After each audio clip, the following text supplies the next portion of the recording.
Shalom. Untuk kesempatan kali ini, kami akan menjelaskan tentang komunikasi efektif dalam kegiatan sosial amal. Tetapi sebelum kami menjelaskan, ada baiknya kami memperkenalkan diri.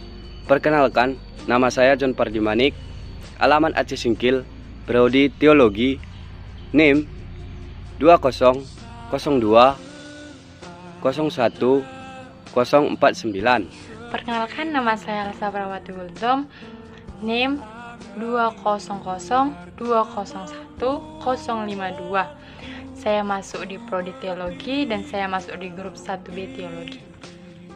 Baiklah, di sini kami akan menjelaskan komunikasi efektif dalam kegiatan sosial amal. Pengertian komunikasi. Komunikasi adalah suatu proses penyampaian informasi, pesan, ide, gagasan dari komunikator atau pemberi pesan dengan komunikan.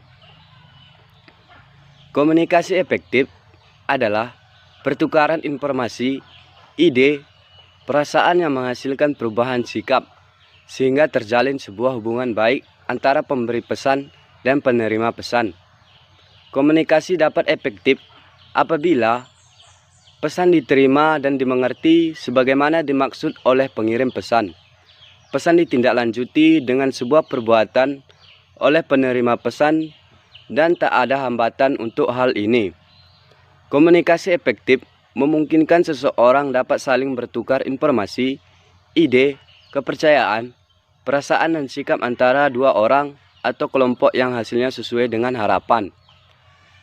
Kegiatan sosial amal dapat diartikan sebagai kegiatan yang dilakukan bersama-sama oleh banyak individu atau kelompok, membantu orang-orang yang membutuhkan tanpa meminta imbalan darinya. Tujuannya untuk membantu ataupun mensejahterakan orang yang membutuhkan. Kegiatan sosial amal menjadi salah satu bentuk kepedulian individu atau kelompok terhadap seseorang atau kelompok lain. Untuk mendukung kegiatan ini, kita dapat melakukan dengan cara berdonasi galangan dana. Kegiatan sosial amal biasanya dilakukan bersama-sama anak yatim, korban bencana alam, dan lain-lain. Komunikasi efektif dalam kegiatan sosial amal adalah pertukaran informasi, ide, perasaan yang menghasilkan perubahan sikap sehingga terjalin sebuah hubungan baik antara pemberi pesan dan penerima pesan. Dalam kegiatan ini yang dilakukan oleh individu atau kelompok untuk membantu orang-orang yang membutuhkan, seperti membuat acara penggalangan dana melalui komunikasi efektif agar mudah dipahami dan dimengerti bagi orang yang ikut membantu. Tujuan komunikasi efektif dalam kegiatan sosial amal memberi kemudahan dan memahami pesan yang disampaikan pemberi pesan dan penerima pesan, sehingga tercipta feedback yang baik antara pemberi dan penerima pesan. Memberikan bantuan yang jelas terhadap yang membutuhkan, memberikan pencerahan atau motivasi kepada orang yang membutuhkan bantuan, bahwa hidup seperti roda berputar. Baiklah, saya akan melanjutkan materi yang telah disampaikan teman saya, yaitu komunikasi dapat dikatakan efektif apabila memenuhi 3 hal berikut. Yang pertama, pesan dapat diterima dan dimengerti serta memahami sebagaimana yang dimaksud oleh pengirim. Yang kedua, pesan yang disampaikan oleh pengirim dapat disetujui oleh penerima dan ditindaklanjuti dengan perbuatan yang diminati oleh pengirim. Yang ketiga, tidak ada hambatan yang berarti untuk melakukan apa yang seharusnya dilakukan untuk menindaklanjuti pesan yang dikirim. Dan materi selanjutnya adalah unsur-unsur komunikasi efektif. Dalam sebuah komunikasi, pastinya ada unsur-unsur yang membangunnya. Yang pertama itu komunikator. Itu adalah orang yang mengirim pesan, atau biasa komunikator itu disebut sebagai sumber informasi yang didapatkan. Faktor dapat mempengaruhi si komunikan melalui komunikasinya. Yang kedua itu pesan. Pesan merupakan ide, informasi, atau berita yang ingin disampaikan komunikator. Pesan dapat berupa kata-kata, tulisan, gambar, dan lain-lain. Pesan terbagi beberapa jenis, yaitu pesan informatif, persuasif, dan koresif. Yang ketiga itu adalah media komunikasi. Merupakan salah satu sarana atau saluran yang digunakan oleh komunikator untuk menyampaikan sebuah pesan. Media komunikasi dikelompokkan dalam dua kategori. Yang pertama, media personal, dan yang kedua itu adalah media massa. Yang keempat, komunikan. Komunikan merupakan penerima pesan atau pihak yang menjadi sasaran komunikasi. Komunikan dapat berupa seseorang, individu, kelompok, organisasi, dan lainnya. Hal-hal yang perlu diperhatikan dari seorang komunikan yaitu kecakapan komunikasi, sikap, pengetahuan, dan keadaan lahiriah. Yang kelima itu adalah umpan balik, merupakan respon yang diberikan komunikan untuk menanggapi pesan yang telah diterima dari komunikator. Umpan balik dari komunikan memegang peran penting dalam komunikasi. Selanjutnya, prinsip dasar komunikasi efektif dalam kegiatan sosial amal. Yang pertama, respect. Respect adalah perasaan positif dan penghormatan diri kepada lawan bicara, seperti jika kita menghargai lawan bicara kita, sama halnya kita menghargai diri kita sendiri. Yang kedua, rasa empati adalah kemampuan untuk menempatkan diri pada situasi atau kondisi yang tengah dihadapi orang lain. Kita mampu merasakan apa yang dirasakan oleh orang lain, sehingga komunikasi akan terjalin dengan baik sesuai dengan kondisi psikologis lawan bicara Anda. Yang ketiga, dapat didengar. Dapat didengar mengandung makna pesan yang harus dapat didengar dan dimengerti. Pesan yang disampaikan itu, jika kita berbicara dengan jelas, mereka akan mengerti apa yang kita maksud. Dan pesan itu harus mudah dipahami, jangan bertele-tele. Dan jika bisa, kita menggunakan bahasa tubuh, yaitu seperti mimik wajah, kita kontak mata, gerak tangan. Baru pesan itu juga bisa kita buat sebagai ilustrasi, sebagai contohnya. Yang keempat adalah kejelasan. Kejelasan adalah kejelasan dari pesan yang kita sampaikan. Pesan yang kita sampaikan jelas apa tidak. Yang kelima, rendah hati. Sikap rendah hati bukan berarti rendah diri.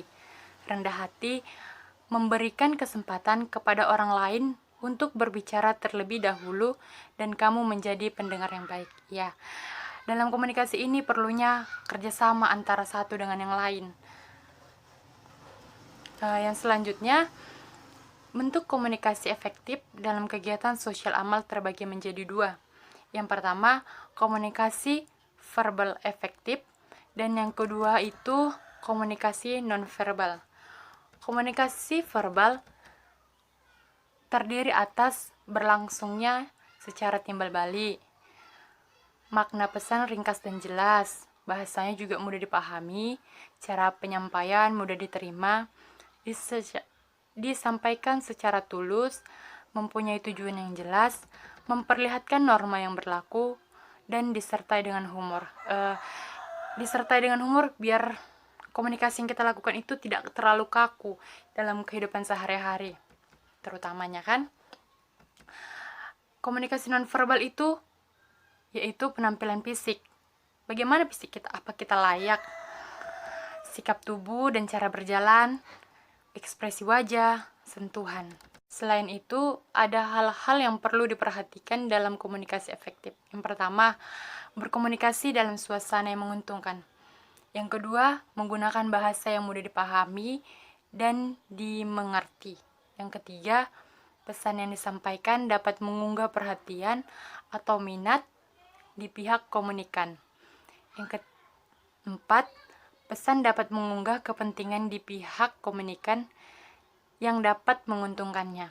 Yang kelima, pesan dapat menumbuhkan sesuatu penghargaan dari pihak komunikan. Selanjutnya, ada etika berkomunikasi dalam komunikasi efektif.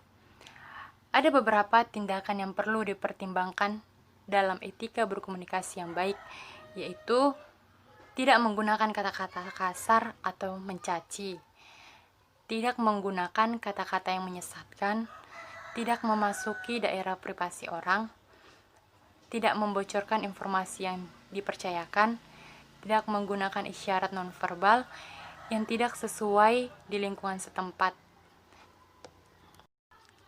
Selanjutnya, dalam komunikasi pastinya mempunyai hambatan-hambatan. Yang pertama itu kerangka berpikir adalah cara berpikir yang berbeda. Mungkin saya dan teman-teman sekalian mempunyai cara berpikir yang berbeda-beda.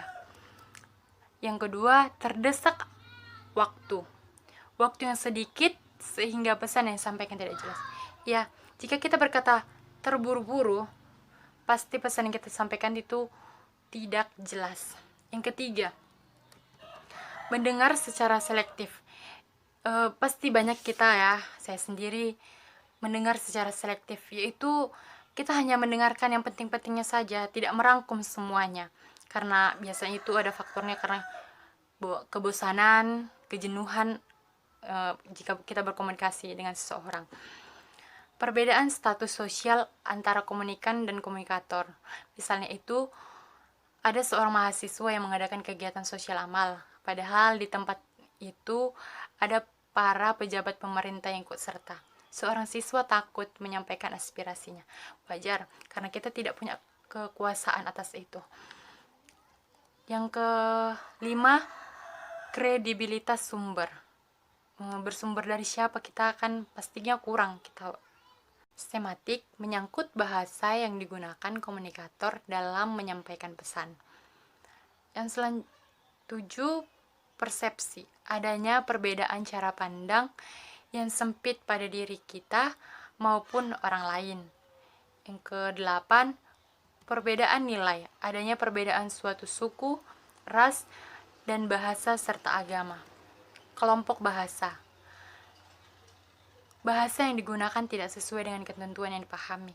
Mungkin jika kita berkomunikasi di daerah Aceh Singkil, mungkin banyak para tua-tua yang di situ tidak mengerti berbicara bahasa Indonesia, melainkan bahasa daerah. Itu merupakan salah satu hambatan. Komunikasi efektif terwujud bila ada saling kerjasama antara si pengirim dan si penerima pesan. Kesimpulan yang kami dapat yaitu komunikasi efektif dalam kegiatan sosial amal merupakan salah satu bentuk penginjilan yang sangat diperlukan. Mengapa? Karena Tuhan Yesus juga mengajarkan kita untuk saling berbagi. Yang tertulis dalam Lukas 3 ayat 11 dikatakan, jawabnya, barang siapa mempunyai 2 helai baju, hendaklah ia membaginya dengan yang tidak punya. Dan barang siapa mempunyai makanan, hendaklah ia berbuat juga demikian. Tuhan Yesus juga mengajarkan kita untuk saling berbagi dengan tulus dan ikhlas, dengan semampu kita. Jangan kita paksakan diri kita untuk saling berbagi. Dalam kegiatan sosial amal, kita tulus, sama halnya kita mencerminkan sifat Allah yang ada dalam diri kita. Sekian dari presentasi kami ucapkan terima kasih.